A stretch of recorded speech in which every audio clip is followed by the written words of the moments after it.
نحمده ونصلي على رسوله الكريم أما بعد فأعوذ بالله من الشيطان الرجيم بسم الله الرحمن الرحيم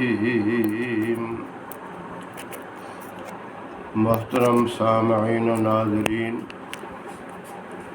آج 17 جون 2024 بروز سوموار عید الاضحیٰ کا دن ہے۔ ہر طرف خوشی کا سماں ہے۔ بچے، جوان، بوڑھے سب نئے کپڑے پہنے ہوئے، تکبیرات پڑھتے ہوئے اللہ اکبر لا الہ الا اللہ واللہ اکبر اللہ اکبر یہ صدائیں لگاتے ہوئے عیدگاہ کی طرف جا رہے ہیں۔ عید کی نماز ادا کرنے کے بعد ایک بہت بڑے عمل جو کہ ہمارے جد امجد سیدنا ابراہیم علیہ السلام کی یادگاری حیثیت رکھتا ہے، قربانی کا عمل اس میں مشغول ہوں گے۔ ہر طرف خوشی کا سماں ہے، بچے بھی خوش ہو رہے ہیں، اور یہ قربانی اور قربانی کا گوشت یہ اللہ کی طرف سے بندوں کی ایک ضیافت ہے۔ اس لیے جب قربانی کا جانور خریدا جاتا ہے تو خالص اللہ کی رضا اور اللہ کی خوشنودی حاصل کرنے کے لیے لیا جاتا ہے، اور اس جانور کی نسبت اللہ کی طرف ہو جاتی ہے، یعنی وہ جانور اللہ کے لیے ہو جاتا ہے، تو پھر اللہ کی طرف سے بندوں کی ضیافت ہے، مہمانی ہے۔ تو اس مہمانی میں سب شریک ہیں، غریب امیر سب کو وہ حصہ ملتا ہے، اور اس میں پھر خیر و برکت اتنی زیادہ ہے۔ جو قربانی کرتے ہیں، اللہ نے جن کو توفیق دی ہے، اتنی طاقت بخشی ہے، وہ بھی خوش ہوتے ہیں، اور جن کی یہ توفیق نہیں ہے وہ بھی گوشت سے محروم نہیں ہوتے۔ اللہ رب العزت ان کو بھی کھلاتا ہے۔ یہ اللہ کی طرف سے ایک انعام ہے۔ غریبوں کی بھی عید ہے اور امیر لوگوں کی بھی عید ہے۔ پھر اس کا اجر و ثواب قربانی کرنے والوں کو بھی ملتا ہے، اور جو نہیں کرتے وہ بھی ثواب سے محروم نہیں رہتے۔ اللہ رب العزت ان کو بھی اجر عطا فرماتا ہے، کیونکہ ان کا تو کوئی قصور نہیں، اللہ نے توفیق نہیں دی تو نہیں کرتے۔ اللہ کی طرف سے ان کے اوپر کوئی سزا بھی نہیں، کیونکہ جب اللہ توفیق دیتا ہے تو کرتے ہیں، اور توفیق ہی نہیں دی تو ان کا کوئی قصور بھی نہیں۔ تو اجر و ثواب اللہ رب العزت سب کو عطا فرماتے ہیں، خیر و برکت سب کو ملتی ہے۔ اس عید کی نماز ادا کرنے سے اللہ اتنے خوش ہوتے ہیں کہ اس کی روزی کے اندر برکت عطا فرما دیتے ہیں، اس کے گھروں کے اندر سکون، اطمینان اور کامیابی اسے مل جاتی ہے۔ یہ اس دن کی خوشی کا ایک سماں ہے۔ پھر ان 3 دنوں میں 10، 11 اور 12 کی مغرب تک، یعنی غروب آفتاب تک 3 دن مسلسل قربانیاں ہوتی رہتی ہیں، اور تینوں دن اللہ کی طرف سے رحمت ہے۔ اس کو بڑی عید اسی لیے کہتے ہیں کہ یہ 3 دن ہیں، اور ان 3 دنوں میں روزہ بھی نہیں، کیونکہ مہمانی ہے اللہ کی طرف سے۔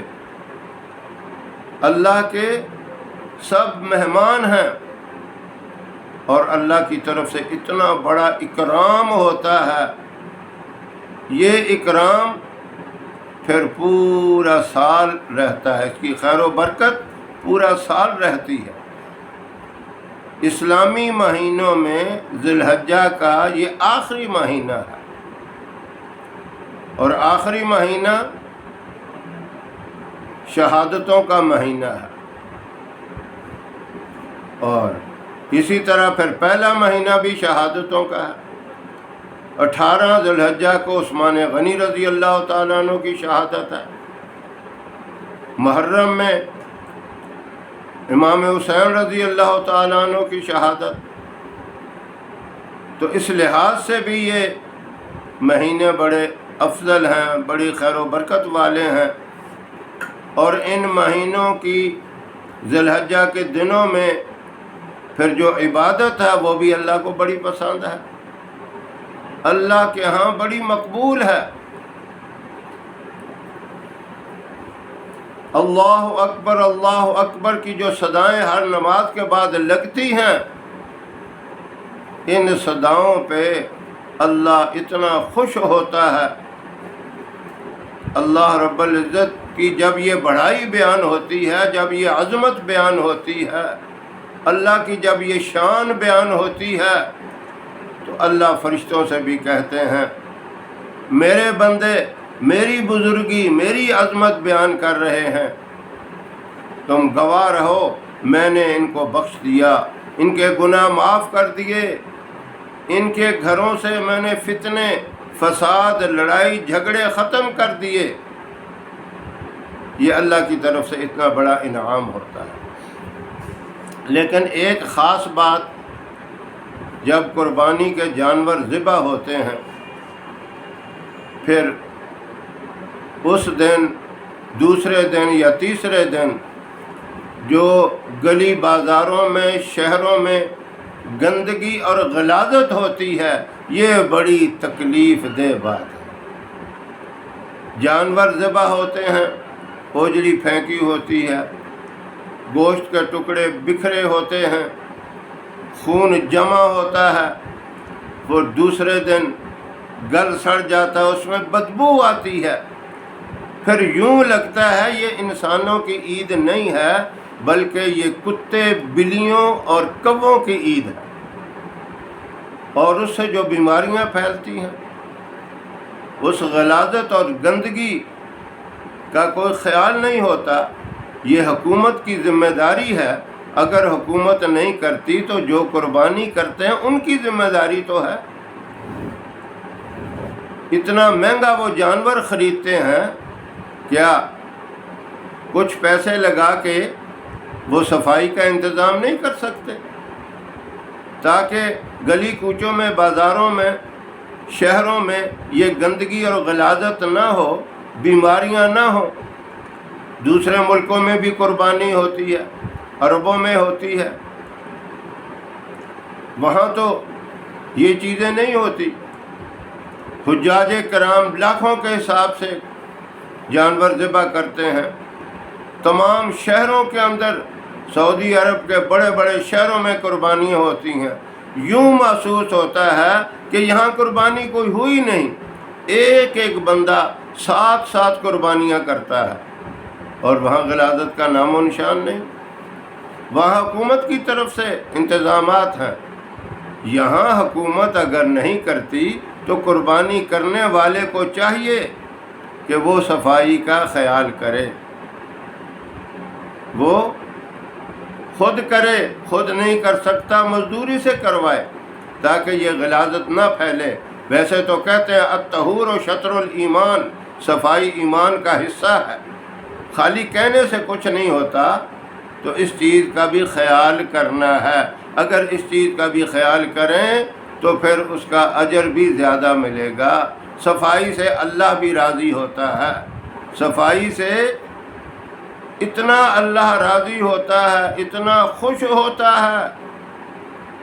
اللہ صفائی کو پسند کرتا ہے، نیک لوگ صفائی کو پسند کرتے ہیں، اللہ والے صفائی کو پسند کرتے ہیں، فرشتے صفائی کو پسند کرتے ہیں۔ جہاں غلاظت اور گندگی ہوتی ہے وہاں رحمت والے فرشتے بھی نہیں آتے۔ کبھی یہ بھی سوچا ہے کہ ہم فرشتوں سے بھی اور ان کی آمد سے اور ان کی دعاؤں سے محروم ہو جاتے ہیں غلاظت اور گندگی پھیلا کر۔ اس لیے جہاں قربانی شوق سے کی جاتی ہے اس سے بڑھ کر شوق سے صفائی کا بھی اہتمام ہونا چاہیے۔ اللہ رب العزت عمل کی توفیق عطا فرمائے۔ وآخر دعوانا ان الحمد للہ رب العالمین۔